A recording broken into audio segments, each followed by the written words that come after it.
Well,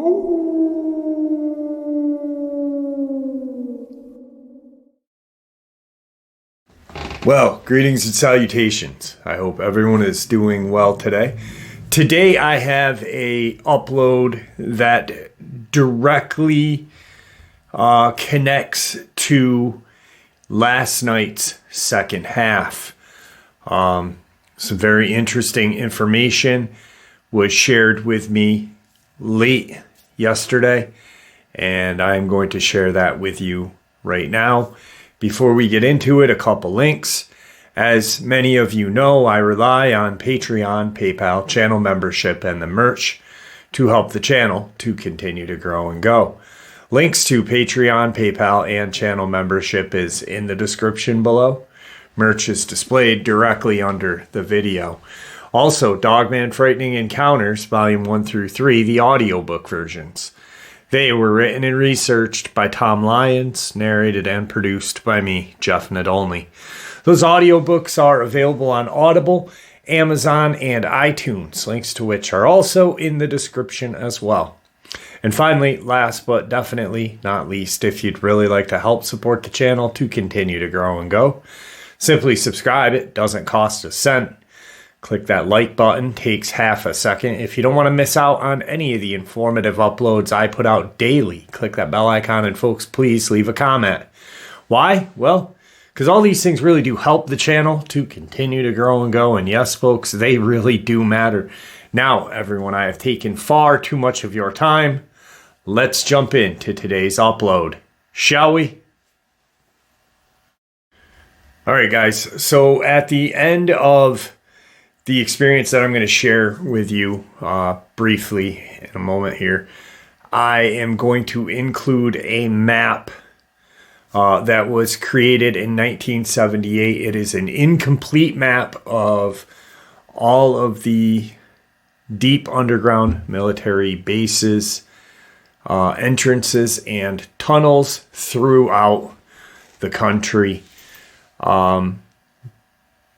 That has everything to do with today's upload. Also, tractor trailers and what our government uses them for. This next experience I'm going to share with you was shared with me by a gentleman who had talked to a subscriber.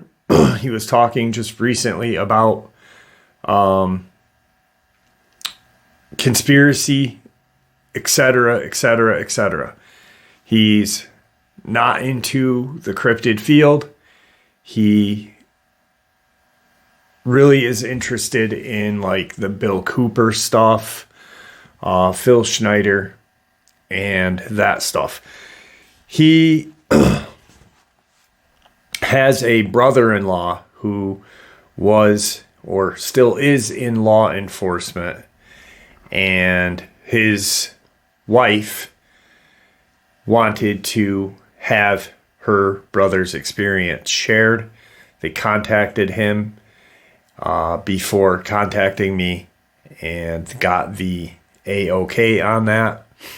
Hopefully, I did say, if ever he would like to talk with me, I would be more than interested in talking with him. So I'm going to use aliases on the three people that this stems around. Chris will be the husband. Sarah is the wife and sister of Benjamin. He is a former Nebraska State Patrol, and this took place in 2019. So in the region between Broadwater and Oshkosh, Nebraska, Route 26, a game warden from the Southwestern Division was going out towards the Crescent Lake National Wild Refuge. And out in that area, there's a kind of a rural route called 181 that leads out into this just very interesting kind of area, very void of any kind of human life. You know, there's no mini malls, there's no houses, there's very little farms. Actually, there is no farms out that way. And there's about 10 lakes that just all kind of set aside from each other. So this game warden had noticed a tractor trailer heading towards Crescent and Blue Lake via 181, which in itself is strange because there are, like I said, no kind of businesses out there that would require a tractor trailer. Him being a game warden has patrolled that area quite often and has never seen a tractor trailer out that way. Just randomly out of the blue. Very strange. As he's kind of watching this truck, he's behind it, he contacts the highway patrol and they send someone out. He notices that the tractor trailer has government license plates. So the highway patrol stops and speaks with the game warden. He says, all right, I will handle this. Thank you. You know, you don't need to proceed anymore. It's pretty much out of your jurisdiction now. I'll figure out what's going on. And, you know, you head to what you were going to do. So he ends up stopping this truck that had pulled off of 181 onto this dirt road. And that dirt road pretty much goes along the shore of Island Lake. And it's a very, very isolated area. Benjamin had, like his brother-in-law, they're both interested in UFO. I hate saying the word conspiracy because it's not, but they're into that kind of topic of, you know, deep underground military bases, not really cryptids, not really the paranormal, but the high strange, either way you look at it. And through the years of his reading and research and such, he had heard that there is supposedly a deep underground military base in that part of Nebraska somewhere. And he's always thought that it was in that kind of area. Excuse me. If you Google search this area in between Broadwater and Oshkosh, and north of it, where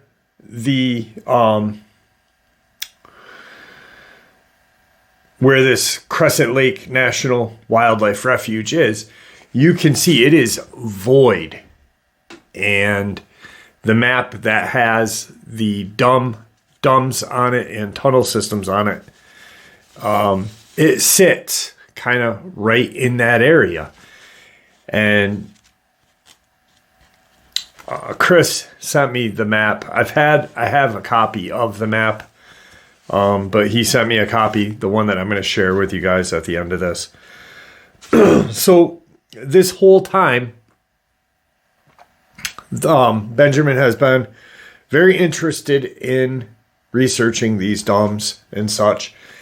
And throughout his time as a patrol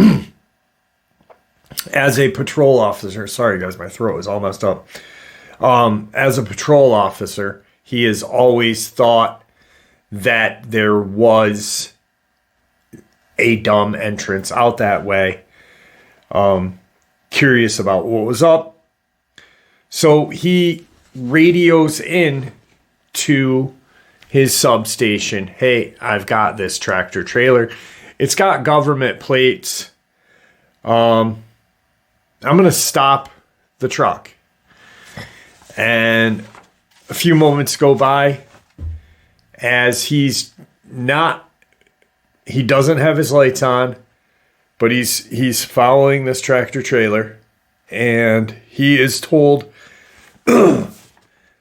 not to initiate the stop at all, to just move on. Forget about it, move on. And he doesn't listen. He stops the tractor trailer anyway.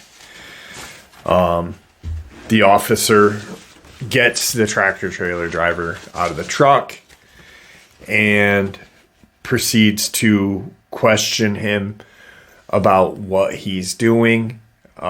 He notices the government plates. Who and what does he work for? What branch of the government? What's he got in the truck, this and that.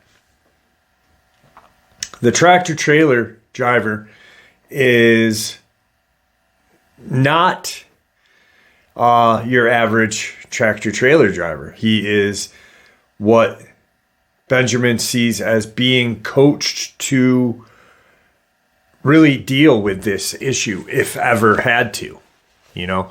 He immediately kind of doesn't go on the offensive, but is on the defensive very quickly. And, pretty much says, I thought you were told to drop this. I thought you were told not to pull me over, which pops Ben's curiosity immediately. He radios in to the substation and says, listen, I did pull this truck over. It was, he was driving kind of funny right after. I was told not to pull it over, but I did because it did, was driving very dangerously. He used some bullshit excuse. But, this guy knows that I wasn't supposed to pull him over. What's going on? And the substation commander gets on the radio. It's no longer the operator or dispatch, and says, listen, drop it. Get the hell back to the substation. Just drop it. Move on. So he's about ready to do that, and he hears some kind of scuffling and what he thought was growls and kind of like a snarl from the back of the truck, which piqued his curiosity immediately even more. He notices that the truck driver is on his cell phone, and as he's walking over, the truck driver puts his phone in his pocket and just stands there. And Benjamin says, listen, what's in the truck? Do you have, are you guys transporting animals? What's going on? I hear something in this back of the truck. Open the truck. Open it now. What do you have in there? And he knows that he's doing something not illegal, but he knows that there's going to be repercussions for what, by blatantly disobeying orders. He already knows.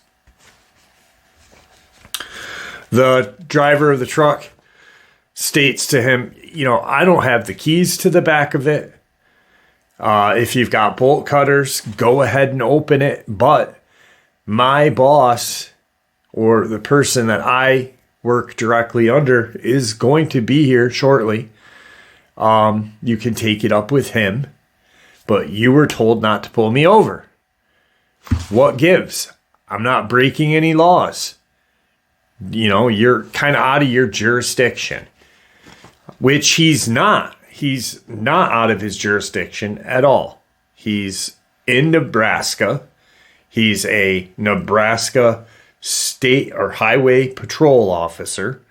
So, it's like a state trooper. You're telling a state trooper, hey, you're out of your league, bud, in his own state. No. So that kind of pisses Benjamin off a little bit. And he, says, all right, we'll wait.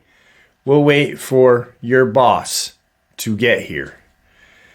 Within 15 minutes from him putting his phone in his pocket, somewhere out of thin air, because there is no military base within 15 minutes away, via helicopter, via vehicle, car, truck, whatever.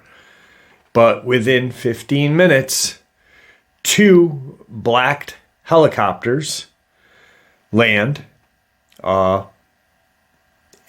military kind of bigwig gets out of the helicopter. He's accompanied by armed, what appears to be military soldiers, but they don't look like soldiers. There's no ranks. There's nothing. Even the bigwig, he didn't have any bars. He didn't have any stripes. He had an American flag. And you could quite seriously tell that he was the one in charge. The other soldiers were armed with M4s. So they're not, it's really, he's kind of screwed. If shit goes sideways, he's outmanned, outgunned, and he's screwed. And he's already told not to initiate the stop. So the bigwig looks at him and says, we don't have to answer to you. Your supervisor has already told you to leave well enough alone. I happen to have him right here on the radio. If you want to proceed, he can deal with you. We are moving on. We are, not going to be here. You're going to have to deal with the shit you just created. Hands him his radio. He starts talking. Ben starts talking to his supervisor, and his supervisor directly says, you were told to not initiate the stop. This is the 3rd time now. Get back to the substation and, let these people go about their business. They are above my pay grade, above your pay grade. Get the hell back here now. He hands the bigwig his radio back, and as he's walking towards his vehicle, his patrol vehicle, he hears another scuffling and some snarls, and what he thought was kind of like a metal clanking on the side of the inside of the truck. Almost sounded like what chains would sound like. He turned and looked at the truck, at the trailer, looked at the bigwig. The tractor trailer guy's already in the truck, getting ready to go, and gets back in his patrol vehicle and starts heading back to his substation. At his substation, he is immediately reprimanded by his supervisor. But not only is his supervisor there, but his supervisor's there. And he is put on leave for 2 weeks, unpaid leave for 2 weeks, and, told to figure his shit out. Come back in 2 weeks and forget this ever happened. So during his unpaid 2-week vacation, he's not married. He doesn't have family except for his sister and his parents. He decides to just kind of head out that way and look around. Being that he is into the whole kind of government conspiracy, D.U.M.B, MUFON, UFO, etc., he picks up a disposable camera and he wants to go out and take some photos. He automatically already comes to the conclusion of not using his cell phone because he has heard through different, experiences and such.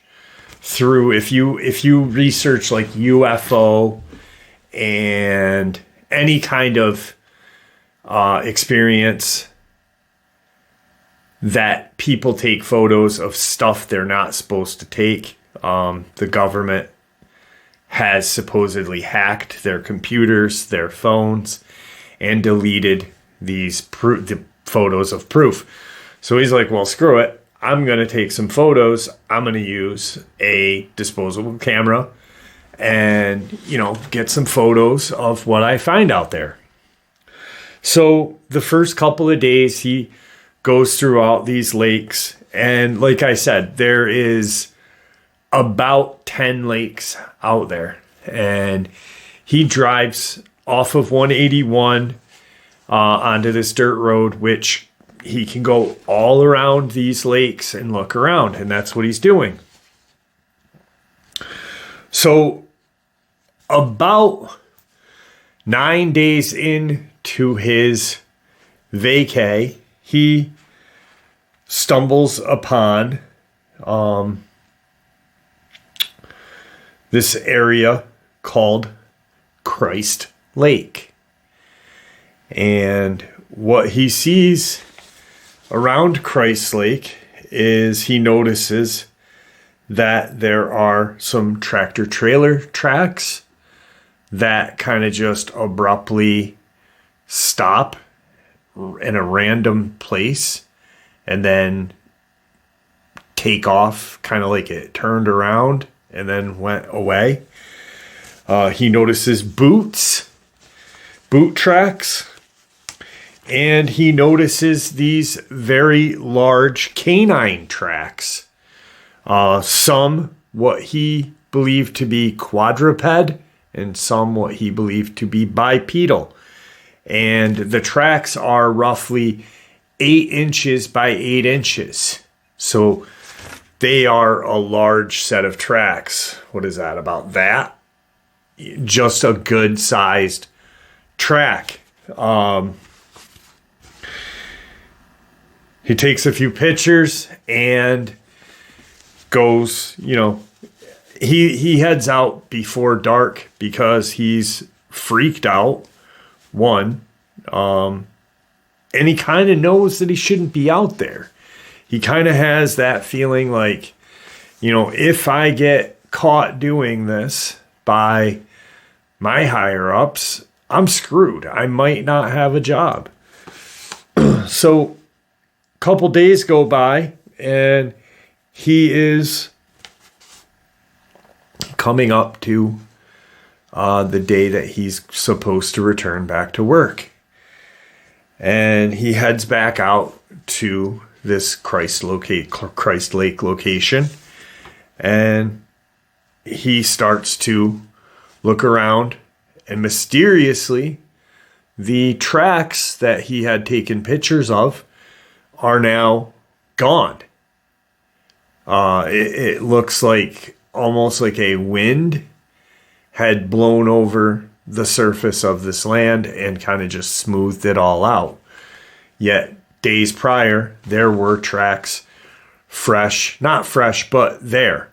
And he's got these prints on film. He has not developed his camera yet. So he's looking around Christ Lake and he hears this kind of growling snarl, this loud growling snarl. He's right out in the open, and where he's standing, he kind of is looking around and he looks toward the lake. And there's this kind of little island that is pretty close to the shore in Christ Lake. And he sees this kind of bipedal Dogman standing on this lake, on this island in this lake, just kind of looking at him, like dead at him, staring at him. The island is not very big at all. I mean, we're not talking like Hawaii Island, or we're not even talking like campable island. Maybe you could put a tent up there, but maybe not. I mean, it's not a place where this random Dogman is standing, just staring at him, growling.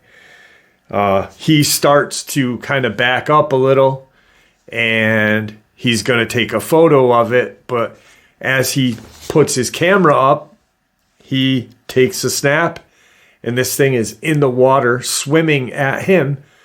He jumps into his personal vehicle and starts to drive towards home. You know, he's about 35, 40 minutes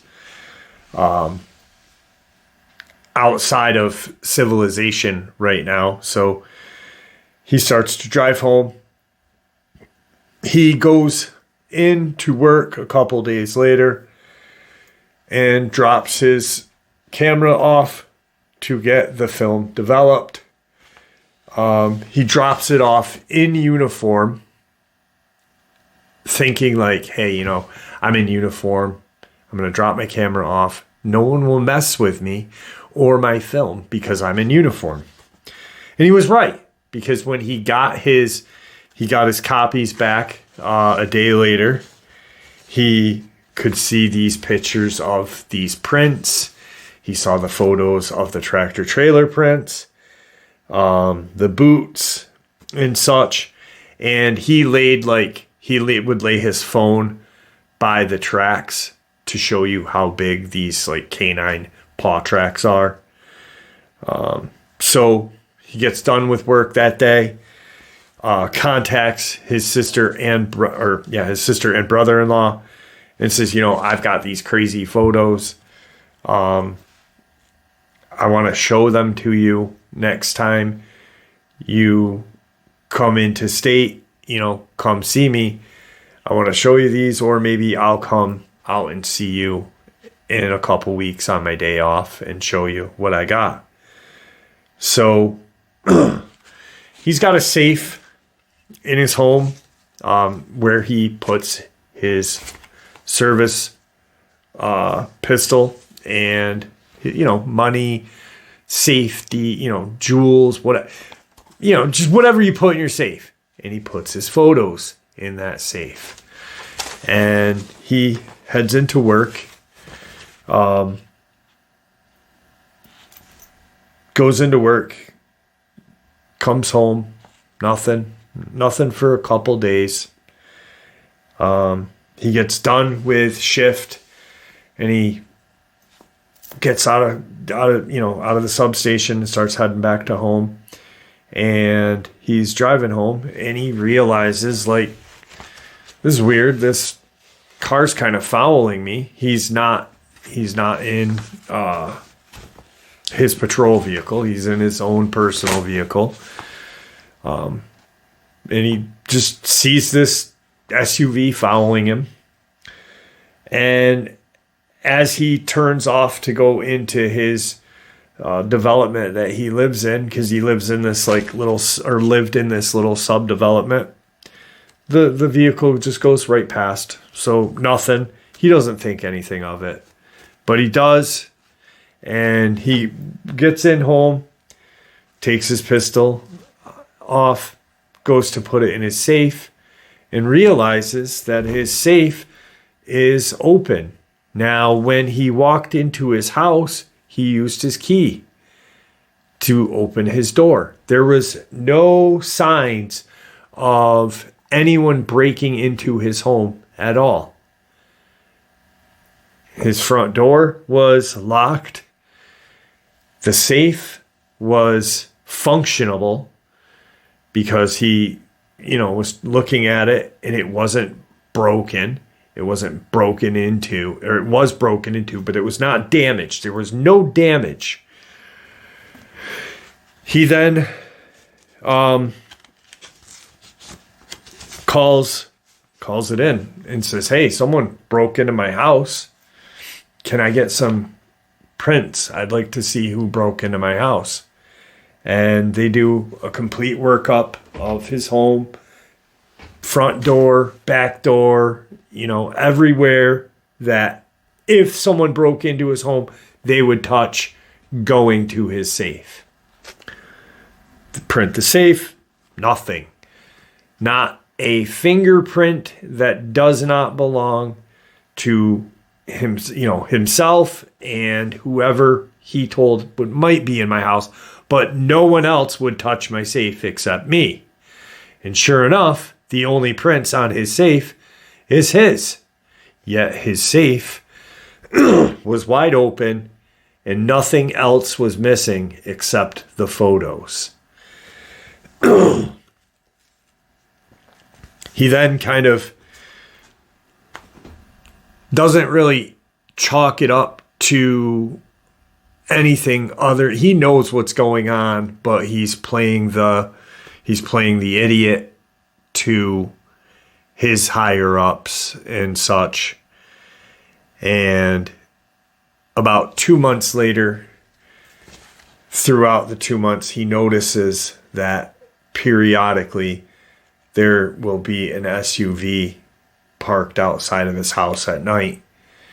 And usually around the time that he would be unwinding on his computer, surfing the web, looking up whatever, deep underground military bases, looking up conspiracy. So, when he'd go out to his kitchen, he'd look out and he'd see this SUV just parked randomly in front of his house. And he's like, what the fuck is going on? He had went outside to address and the SUV drove off. No plates on the SUVs. They would just drive off. Blacked out plate or blacked out SUV, blacked out windows, no plates, just gone. So he then speaks to his higher ups about it. Hey, my house was broken into. Now I've got these random SUVs out in front of my house. Does this have anything to do with what happened a couple of months ago? And they pretty much play it like he's making this up. What are you talking about? Like, why would anybody be messing with you? You let it be. You didn't pursue it. Just drop it. Let it go. But he can't because he keeps seeing them. He eventually decides to move right outside of the area where his sister and brother-in-law live, outside of the state, and puts his 2 weeks in and everything, and says, I got family emergency. I gotta live by my sister, and my parents. I need to, but when I do get there, I'm probably going to pursue law enforcement. Can I get, a good, good word from you guys when I get a new job. And he does. He does. And he works in law enforcement, but in a different kind of agency or field, and hoping that he can find out more about what's going on and do more about what's going on. He is happy with the decision that he made to relocate and to work for a different state law enforcement agency, but he really hasn't found much of anything to correlate with what happened in Nebraska while he was working there. He said that to his brother-in-law. His brother-in-law said, I think he may contact you. I'm going to let him know that, I had a great conversation with you. You were very welcoming and, a decent guy to talk with. So I'm going to let him know. And, I just said, listen, if he wants to talk with me, you have my phone number already. Let him, give him my number. He doesn't have to email me. Give him my number. Just let him know, hey, text Jeff beforehand and text me who he is, so I will respond to his phone call. Like, hey, this is Benjamin, Chris's brother-in-law. I'm going to be calling you. Look for this number. Okay. And then I'll answer. Since being in the state that he now lives in and his new position in law enforcement, that he has not had any kind of high strangeness. He has not heard of anything new coming from the state that he lives in, but he is still looking into what occurred at the Crescent Lake National Wildlife Refuge that day and the days following.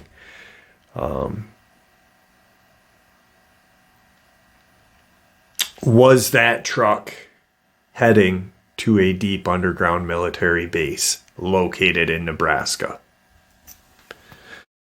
So that's the question. Was that tractor trailer heading to a deep underground military base? Was there dogmen, or was there like a super soldier? What was in that tractor trailer? He did hear snarling. He did hear growling, and he heard chains moving. About a week, 2 weeks later, he sees that Dogman on that very small island in this lake called Christ Lake.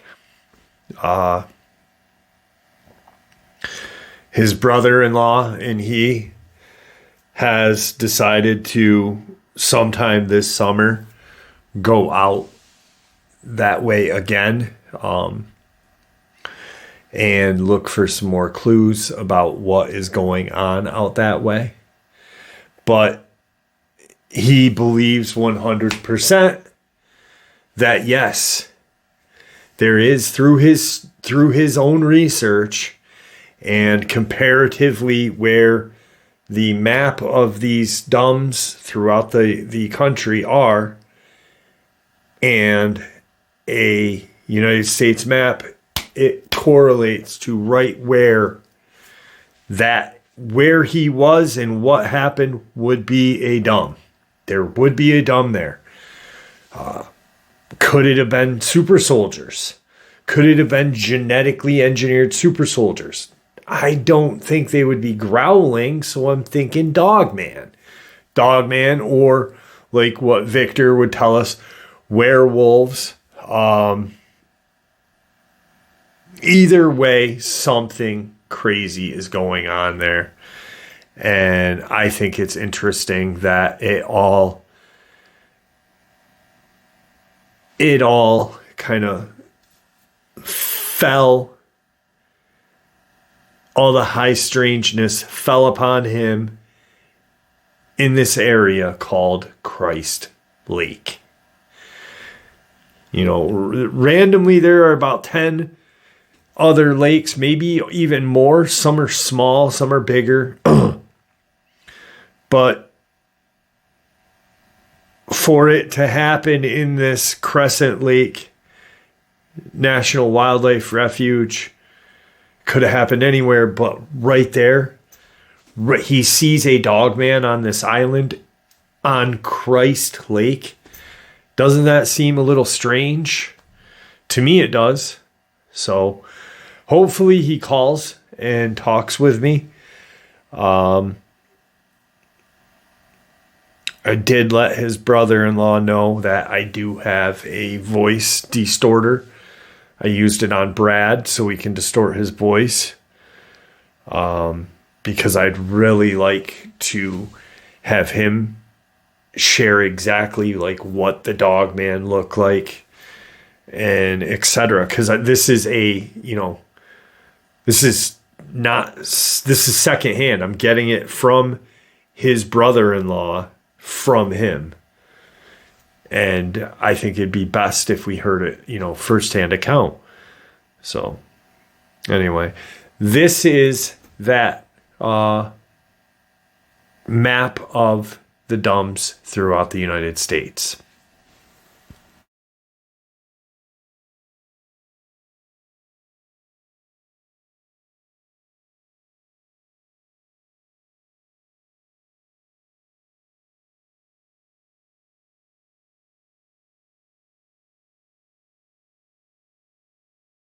All right, so that was the map of the deep underground military bases all throughout the United States, with tunnels in 1978. And I don't know if you guys can read it from your perspective, but it does say unfinished 1978. And from that map, Chris and his brother-in-law, Ben, really feel like, hey, there is a deep underground military base out there. Look at the map. Look where this went down. And look at what else happened. Cause and effect. Him pulling that tractor trailer over. But that park ranger or game warden was the one who saw the tractor trailer and thought it be suspicious to be going out towards these lakes randomly where there are not a lot of, there's no, like I said, mini malls. There's nothing really. There's a couple of cemeteries and, whatnot, but nothing to where a government plated tractor trailer would be going to. And then to turn on to a dirt road off of Route 181. 181. So where would it be going other than where he saw the tracks leading up to Christ Lake? And how strange is it that they would put a deep underground military base near a lake called Christ Lake? That would be what our government would do. That is how sick and twisted they are with this alien agenda, this manipulative, hide it right under their nose, guys. That way when they find it, we can just dismiss the people and make them out like they're crazy. They do it all the time. Some guy finds something, he announces it to the public. The next thing you know, he is made to look crazy and institutionalized. That's our government. That's our alien agenda. That's what we should call our government, the alien agenda from now on. I mean, I don't think, I know for a fact they've infiltrated it right now. They are running our country directly, along with this one world government. So with that being said, I hope you all enjoyed this upload as much as I enjoyed sharing it with you. I'd like to thank you all for supporting this channel. It is your support, after all, that helps this channel to continue to grow and go. And what gives it a place, gives people a place to share their experiences, ideas, and theories without ridicule, without judgment, just treated with the respect that we all deserve. Everyone, please stay safe, happy, healthy, and ever vigilant, keeping an eye on our children, pets, family, and friends. These creatures are real. They are out there. These scenarios are real, and they are out there, and they are dangerous. Share this information with the people you love and care about, and it may just help save their lives someday. Until next time, never stop asking questions, never stop searching for the answers nor the truth, and God bless.